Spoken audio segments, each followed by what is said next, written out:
Magandang araw sa lahat, welcome po ulit dito sa atin channel ang Biyahe e Komida. Punta tayo sa atin topic. Jericho Rosales, naalala ang unang date nila ni Janine Gutierrez. Paano nga ba nagsimulang ligawan ni Jericho Rosales si Janine Gutierrez? Inamin ng aktor na si Jericho Rosales na noong una ay nag-alangan siyang magkagusto at i-date ang aktres na si Janine Gutierrez dahil sa agwat ng kanilang edad. May nakapagsabi raw kasi noon kay Jericho na 24 years old pa lang si Janine na labis niyang ikinagulat, kaya napadalawang isip siya kung itutuloy niya ang panliligaw rito. Sa edad daw kasi niya ngayon na 44, hindi na maisip ng aktor na makikipagrelasyon sa babaeng halos kalahati ng kanyang edad. Ito ang ibinunyag ni Jericho sa panayam sa kanya ni Karen Davila sa YouTube vlog nito na lumabas nung Biyernes, September 20, 2024. Nangyari ang pag-amin ng kapamilya actor nang maungkat ni Karen ang getting to know each other, dating stage sila ni Janine. Saad ni Karen kay Jericho, nang marinig ko ito the dating news, sobrang saya ko. Kasi na-interview ko na si Janine at meron lang siyang ganyang kagandahan, kadalisayan, inosensya, nagliliwanag lang. Dito na inamin ni Jericho ang pag-aalangan niya noon na i-date si Janine dahil sa malayong agwat ng edad nila. Nawala naman ang pag-aalangan niya nang malaman na 34 years old na si Janine at 10 taon lang ang agwat nito sa kanya. Anya, agree ako sa iyo dyan, yung purity part. Napakadalisay, akala ko 24 na siya. EJ, sabi ng makeup artist ko na 24 na siya. At sinabi ko, ano? Okay, bye, alam mo yun? Bye, hindi ako nakikipag-date sa isang 24 anyos na babae. I Google, and found out she's 34, sabi ko, oh, okay pwede pala. Pwede pa pala. Si Jericho at Janine ay parehong bida ngayon sa kapamilya primetime series na Lavender Fields. Dito gumaganap sila bilang mag-asawang Tyrone de Vera, Jericho, at Iris Benavides de Vera, Janine. Pagbabahagi ni Jericho, bukod sa ganda ni Janine, ay nabighani rin daw siya sa ipinakitang ugali nito sa set ng kanilang serye. Kaya naman dahil din sa kanilang proyekto ay nagkalakas loob ang aktor na yayain si Janine na lumabas. Pagbabalik tanaw ni Jericho, isang araw tinanong ko siya, gusto mo bang makasama ako sa script reading? I'm sure may sarili siyang version ng story. Pero bakit ako hihingi ng script reading, siya lang ang taong hindi ko nakatrabaho? Siya ang magiging work wife ko, asawa ko sa show.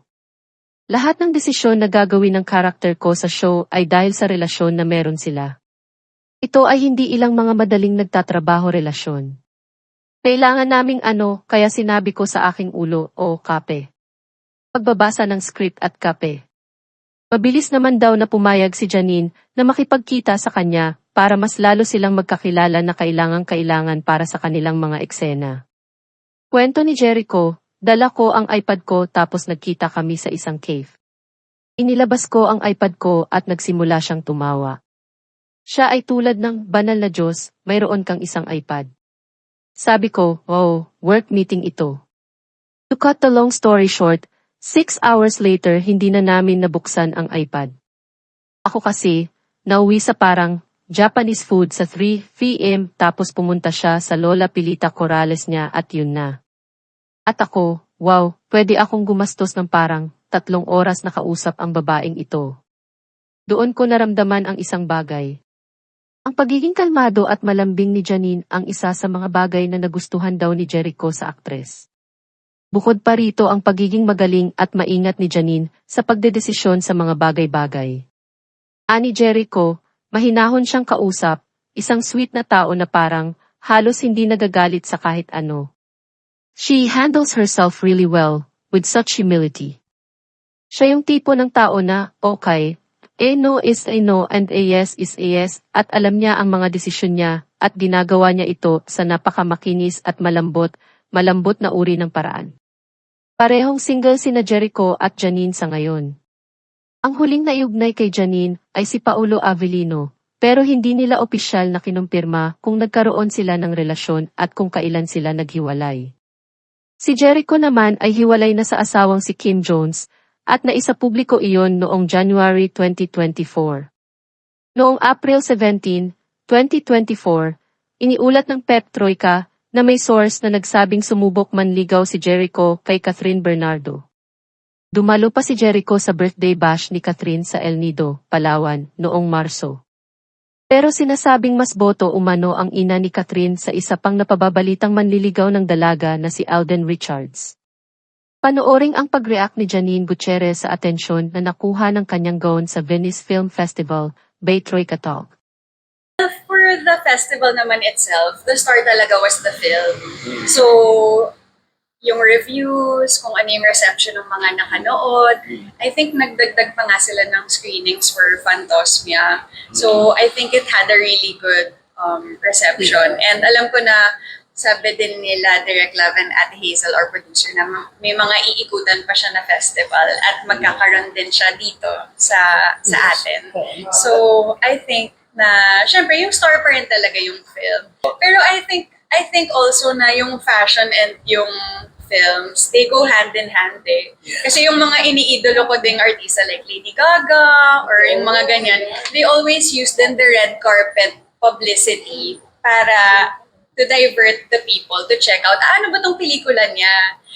So I think any way to draw attention to the film or kung ano mang ipopromote mo, gagawin mo. And I hope na nakatulong din yung mga sinuot ko para ma-curious yung mga tao na ano bang ginagawa ni Janine doon, bakit siya nandun, ano bang pelikula niya doon. So, I hope nagka-ganon siyang effect. At yan ang atin latest showbiz chika update for today.